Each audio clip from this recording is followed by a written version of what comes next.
Indian Prime Minister Narendra Modi is kicking off the second day of his state visit to the US with a group yoga session on the United Nations North Lawn.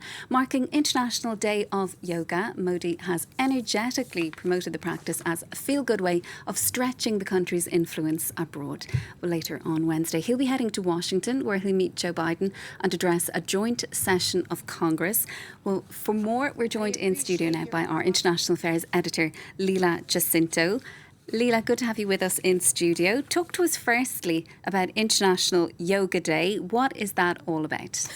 Well, shortly after he was elected to office in 2014 for his first term, Narendra Modi suggested that the world have a World Yoga Day in his address to the UN General Assembly.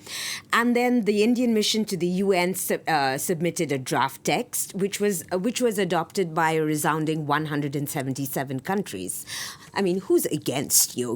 And so now we have International Yoga Day. This day the first day was in 2015, and what Modi has done he has promoted yoga while at the same time promoting himself as a sort of ascetic doing yoga. He's frequently posting videos and images of himself in yoga poses, including in a Himalayan cave, all of which adds to a personality cult that ties in very neatly with his message of what India, his vision of India, which is a robust sort of vision of India.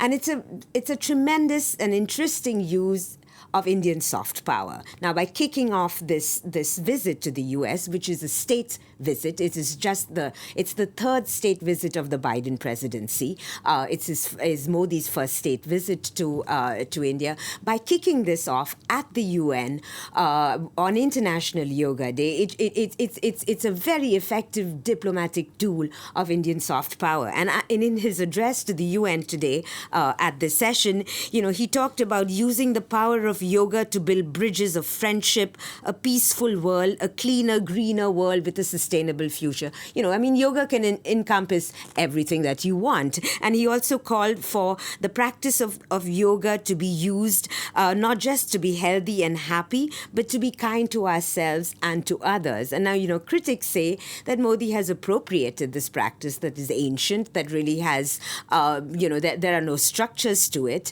Yoga typically means yoking off the spiritual and the mental, very good for health, which is why it's very popular.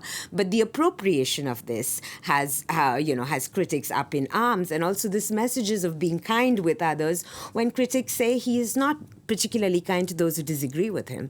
Let's talk then about his visit to New York. And it's fair to say that not everybody in the Big Apple has been rolling out the red carpet.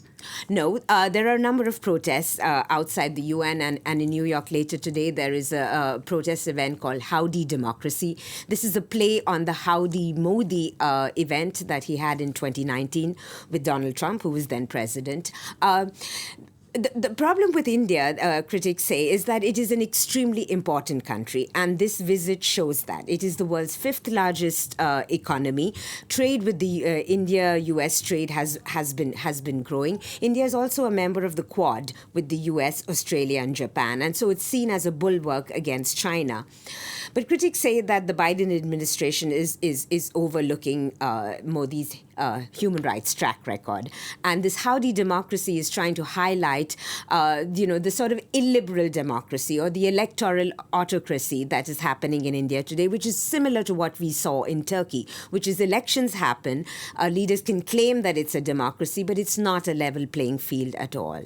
Leila, thank you so much for that. That's our International Affairs editor, Leila Jacinto.